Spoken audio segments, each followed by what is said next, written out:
Um, so what advice I have for people? So yeah, women, especially girls, always come up to you and say they would love to be on television. And what I always say is, what do you want to do on television? And usually say, I don't know, I just want to be on television. And I think that's the weird thing, that television gives the appearance of being fantastically glamorous and exciting. And actually, it is brilliant. It's great. I've had so many amazing opportunities. But once you take away the novelty of it, I've actually bizarrely found it as exciting being involved in business, and I think it's definitely something that the women and young girls should think about doing, because I grew up with films like Working Girl and Wall Street, where there was a perception of lots of men being macho in suits in business, and money grabbing, and that's not been my experience at all. I mean, one of the lovely things that I really love about goodiepass.com is that all our members really love all the deals and perks they get, and other companies that we talk to are just really supportive and really want to get involved. So, hopefully that will stay the same way, but I just think it's about thinking about what your actual job will be and the things that make you happy and the things that you like doing.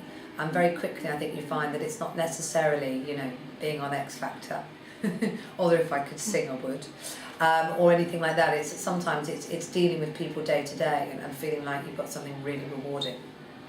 And what advice do you have for women who are struggling to manage work and family?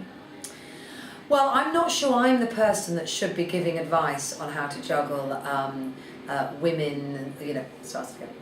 I'm not sure I'm the person that should be giving advice on juggling work and family, because I forgot that it was Darcy's Easter bonnet parade until quite late last night. In fact, when we were going to bed, and she said, "Oh, Mum, my Easter bonnet."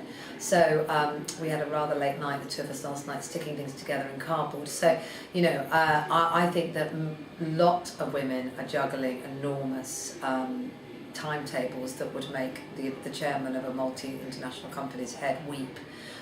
Sometimes I don't know how we all do it. But I think essentially, and maybe this sounds a bit corny, but the way I try to do it is I really try to enjoy every little bit I'm doing. And what I don't do is what I now realise I used to do all the time, which is waste time. The amount of time I just sort of kick around, dawdling and doing nonsense before I had children. I can't even believe I did it. In fact, actually it'd be quite nice to have a day of doing that again. So now what I try to do is I really try to sort of not let work come into my head when I'm with my two little ones.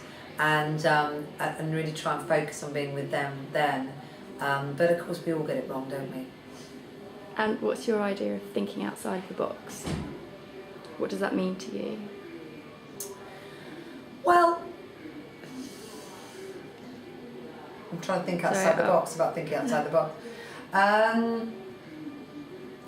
For me, thinking outside the box is just allowing your mind to wander onto things that aren't constrained by fear or fear of failure or fear of looking stupid or the things that we grew up with that we thought, well, I can't do that. Like, I was terrible at maths, so I always have this, oh my God, I can't do figures, I'm terrible at maths. But then actually, when figures are related to something that you're passionate about, you can do them. When they're in a log table or something, you can't. So I think it's sort of not, for me, thinking outside the box is not letting yourself be fearful of things and just allowing yourself to think, yeah, I could do that. And then usually when you get into that state of mind, I think that's when the really great ideas come along.